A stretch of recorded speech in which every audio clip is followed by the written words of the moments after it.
Saludos cordiales, estimado docente. Presentamos el tema de la neurofuncionalidad de la inteligencia y su relación con el aprendizaje. ¿Cuáles son estas estructuras anatómicas cerebrales implicadas en el desarrollo de la misma? ¿Y qué es lo que sucede cuando una de estas estructuras se encuentra afectada? ¿Cómo repercute a nivel de la inteligencia y el aprendizaje? Y es que a menudo pensamos en la inteligencia como una entidad única que reside en un solo lugar del cerebro.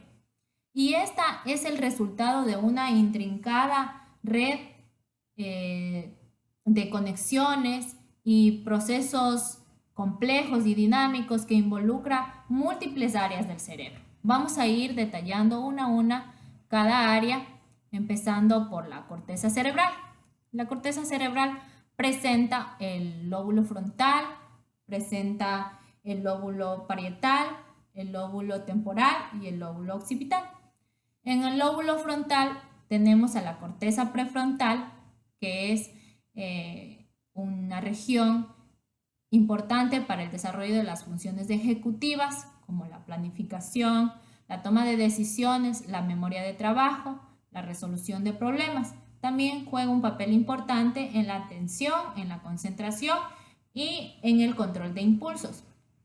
Cuando ésta sufre una afección, ya sea por lesión cerebral traumática, demencia frontotemporal, TDAH, síndrome disejecutivo, las consecuencias a nivel de la inteligencia y el aprendizaje puede ser una disminución de la capacidad para resolver problemas complejos, dificultad para pensar de forma abstracta, problemas para adaptarse a nuevas situaciones.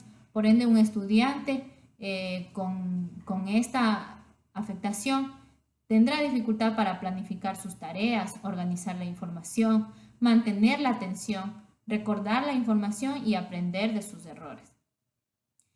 En cuanto al área de Broca, esta área está involucrada en la producción del lenguaje hablado y escrito.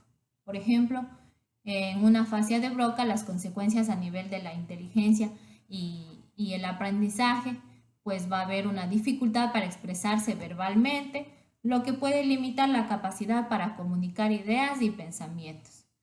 Un niño con esta condición se le hará difícil leer, escribir, resolver problemas, seguir instrucciones verbales. En cuanto al lóbulo parietal, esta región se encarga de procesar la información sensorial relacionada con el tacto, relacionada con la temperatura, con el dolor, con la presión. Esta juega un papel importante en la percepción espacial y la navegación. Cuando sufre una lesión cerebral traumática, un accidente cerebrovascular o está afectada por algún tumor. En cuanto a la inteligencia, va a haber una dificultad para procesar información sensorial, lo que puede afectar la percepción espacial, la capacidad para orientarse y la habilidad para realizar tareas manuales. Entonces, el aprendizaje va a verse afectado por una dificultad para entender conceptos espaciales, para resolver problemas sobre mapas, diagramas, dificultad para copiar formas y dibujar. El lóbulo temporal. Esta región es responsable de la audición, de la memoria a largo plazo y el reconocimiento de objetos y rostros. Una lesión, un trauma, epilepsia, enfermedad de Alzheimer, un accidente cerebrovascular, trae consecuencias como dificultad para recordar la información, aprender nuevas habilidades, reconocer objetos y rostros familiares. En cuanto al aprendizaje, va a haber problemas para memorizar información a largo plazo, la dificultad para aprender idiomas y problemas para reconocer rostros y lugares. El área de Wernicke, que es un área involucrada en la comprensión del lenguaje hablado y el lenguaje escrito. Cuando hay, por ejemplo, una fascia de Wernicke, la inteligencia se ve afectada por una dificultad para entender el lenguaje hablado y escrito, lo que puede limitar la capacidad para comunicarse. El lóbulo occipital, esta región se encarga de procesar la información visual. Entonces, una persona con una lesión cerebral traumática o un ACV o ceguera tiene dificultad para leer, obviamente, para escribir, realizar tareas visuales por la pérdida de la visión, que esto afecta directamente en el aprendizaje y la comprensión del mundo, la percepción del mundo. A continuación, mi compañera. Otras áreas cerebrales. El hipotálamo. El hipotálamo es una estructura que regula las funciones básicas, como el sueño, el hambre, la sed y la temperatura corporal. También juegan un papel en las emociones y el estrés. Cuando esta área se ve afectada, sea por lesiones, tumores y trastornos hormonales, tiene algunas consecuencias. Pueden afectar a la concentración, a la memoria y a la capacidad para aprender. Así también presentan problemas para recordar información, irritabilidad y cambios de humor que también pueden interferir en el aprendizaje. La amígdala. La amígdala es una estructura que está involucrada en el pensamiento de emociones, especialmente el miedo y la ansiedad. Cuando esta área se ve afectada, sea por lesiones o trastornos de ansiedad, las consecuencias son eh, que pueden interferir con la capacidad de pensar con claridad y tomar decisiones racionales. Así también, el miedo y la ansiedad pueden dificultar la concentración y la memoria, lo que puede afectar al aprendizaje. El hipocampo es una estructura crucial para la formación de nuevos recuerdos a largo plazo.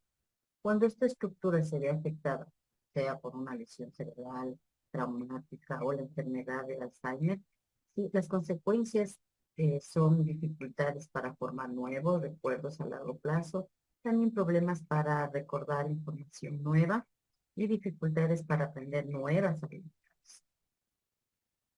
El cerebelo, esta estructura es importante para la coordinación motora, el equilibrio y la postura. También juega un papel importante en algunos aspectos cognitivos, como el aprendizaje y la atención. Cuando ésta se ve afectada por lesiones cerebral traumática, ataxia o esclerosis múltiple, sí se tiene dificultades para coordinar movimientos, lo que puede afectar a la capacidad para realizar tareas manuales y también para participar en actividades físicas.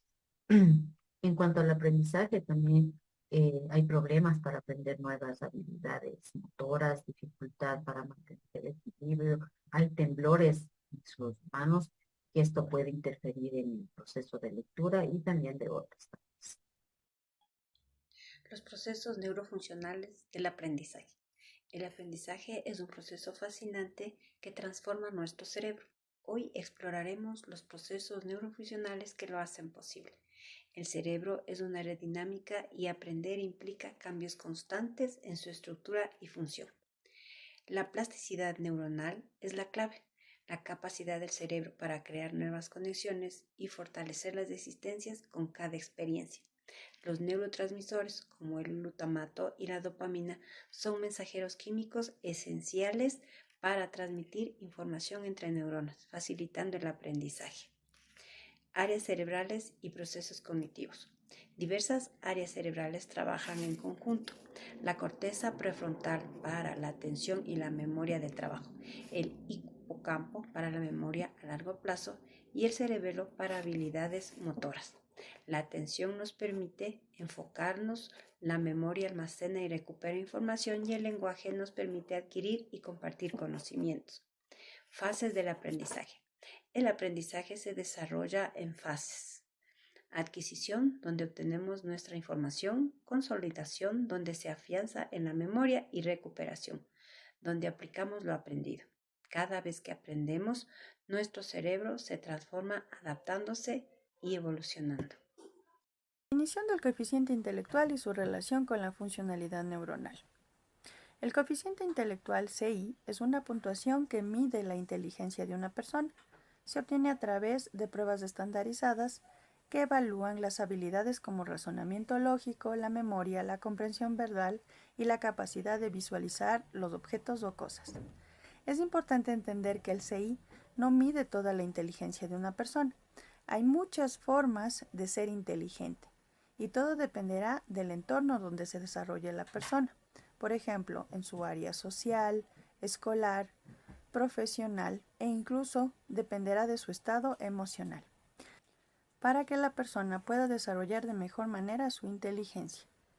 Por eso es importante entender la relación estrecha que hay entre el CI y la funcionalidad neuronal, las mismas que tienen que ser entendidas en el campo de la educación. Por ejemplo, en la educación se debe comprender cómo funciona el cerebro en las personas en sus diferentes niveles de CI y cómo desarrollar estrategias educativas para que la inteligencia se desarrolle de mejor manera. En la neurociencia se estudia la relación donde se puede identificar los trastornos cognitivos y neurológicos, lo que permite establecer mejores mecanismos para ayudar a estas personas a desarrollar su inteligencia. Es importante también comprender cuáles son los aprendizajes, los componentes del aprendizaje y la inteligencia. El aprendizaje y la inteligencia están ligados, relacionados con varios componentes, algunos que son fundamentales para que los dos se desarrollen de manera adecuada, como por ejemplo la atención, la capacidad de seleccionar y concentrarse en la información relevante o importante, la memoria, la capacidad de decodificar, almacenar y recuperar información, el lenguaje, un sistema complejo de comunicación que nos permite expresar y comprender la información, la motivación, que es el impulso que nos permite aprender, y la práctica, que es la repetición de una actividad o habilidad para poderla mejorar e interiorizarla en el tema de la mejora de nuestro aprendizaje. Todos estos factores ayudarán a que se desarrolle el razonamiento lógico, la comprensión verbal, la memoria de trabajo, la capacidad para visualizar cosas y la velocidad de procesamiento, importantes para afianzar el aprendizaje en una persona. Por lo tanto, es importante destacar que tanto el aprendizaje como la inteligencia están íntimamente relacionados. La inteligencia influye en la capacidad de aprender, pero el aprendizaje también puede contribuir al desarrollo de la inteligencia. Llegando a las conclusiones, es importante analizar cómo funciona el cerebro en relación con la inteligencia y el aprendizaje. Como docentes debemos reconocer que el aprendizaje es un proceso complejo que involucra diversas áreas cerebrales y procesos cognitivos. No hay un solo lugar en el cerebro donde reside la inteligencia, sino que es el resultado de muchas conexiones de trabajo en equipo. Por eso debemos usar diferentes formas de enseñar que activen en las personas la atención, la memoria, el lenguaje y el pensamiento lógico. El cerebro tiene la capacidad de cambiar y aprender cosas nuevas siempre. Esto significa que debemos crear un ambiente donde los estudiantes se sientan seguros para probar cosas nuevas y aprender de sus errores. Las pruebas de CI no son la única forma de medir la capacidad de un estudiante. Cada uno tiene su propio potencial. Si usamos la retroalimentación y nos adaptamos a las necesidades de los estudiantes, podemos mejorar nuestra forma de enseñar. Esto también les ayudará a aprender, a tomar decisiones y a resolver problemas, y a usar esta información que han desarrollado como un aprendizaje profundo y duradero.